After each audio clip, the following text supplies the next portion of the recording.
So before we go any further, let me stop right here and roll back the tape and give you the entire thing from beginning to end. Play along with me in your head. And again, don't be a prospect from hell.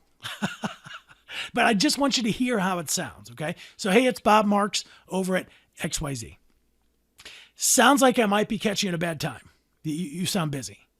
Well, the reason I'm calling, I'm hoping you can point me in the right direction. Maybe tell me what to do. I'm not even sure if it makes sense for us to talk. See, my company, XYZ, we provide material handling equipment, forklifts. And a lot of times when I have a chance to speak with small business owners or managers of warehouses, they say things like they've looked into new equipment before, but it was just too expensive. Or they know that they're hearing a lot about this one specific piece of equipment, but they don't even know if it would make sense in their warehouse. Sometimes they tell me that when they talk to people about service contracts, the whole thing seems confusing and they don't know where to start. And I'm wondering if any of this sounds true for you. Now, at this point, they're either going to say yes or no. If they say yes, we've just invited them to join a conversation about what it is that they sell. If they say no, you know what? Prospecting's not selling. All we're looking to do is to find someone who's open to having a conversation, and then we want to find out why. So I'm wondering, does any of this sound true for you? They say yes. Can you give me a real life example? Can you give me a recent example? How so? How is this true for you? See, what we're doing is we're literally inviting them to join a conversation about what you sell as it relates to them. By the way, that's completely different than the way amateur salespeople do it, isn't it? Amateur salespeople, they dial, or they go to meeting after meeting trying to get someone interested, make them interested. They've bought into that big lie that it's their job to convince somebody who's reluctant to listen to them.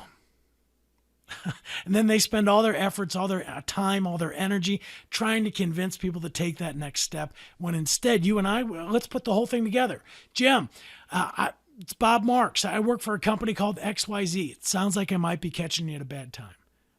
I'm hoping you can help me out, maybe point me in the right direction. Not sure if it makes sense for us to talk. See, I spend a lot of time talking with business owners about. And when we talk, they say things like common problem 1, common problem 2, common problem number 3. And I don't know, does any of that ring a bell for you?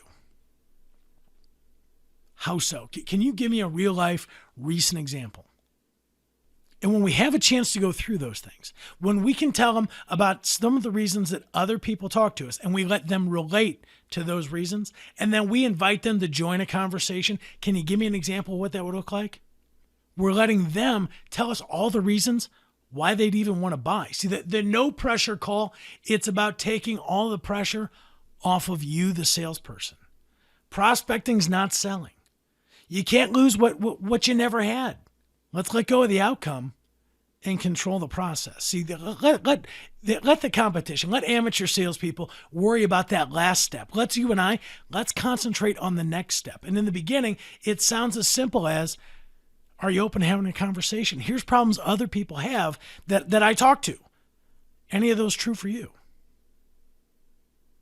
Here's a couple interesting facts. Did you know that less than 2% of people in sales have any kind of a business plan that they use to guide their daily actions?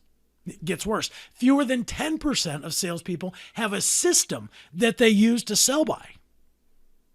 Success isn't hard because no one else is doing the things that you're doing right now, coming up with a way to be different than everybody else. You're now going to be able to blow past all the BS that other people in sales who have bought into that big lie think it's their job to make people interested. What do we know? That we don't have to do that. By the way, what do you get when you combine no plan and no system? The answer?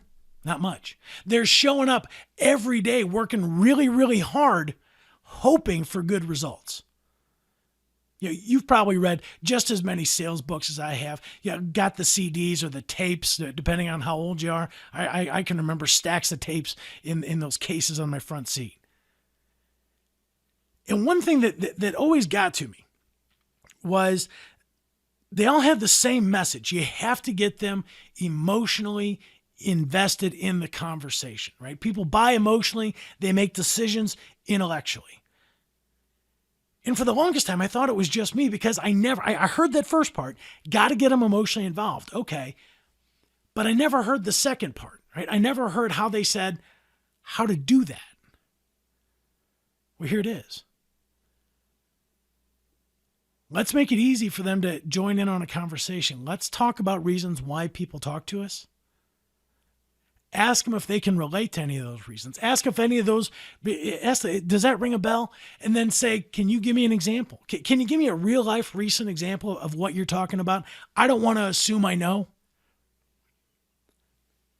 And now they start telling you. They start explaining the situation to you. And by the way, when they start talking about problems that they have, they're getting now emotionally invested in the conversation.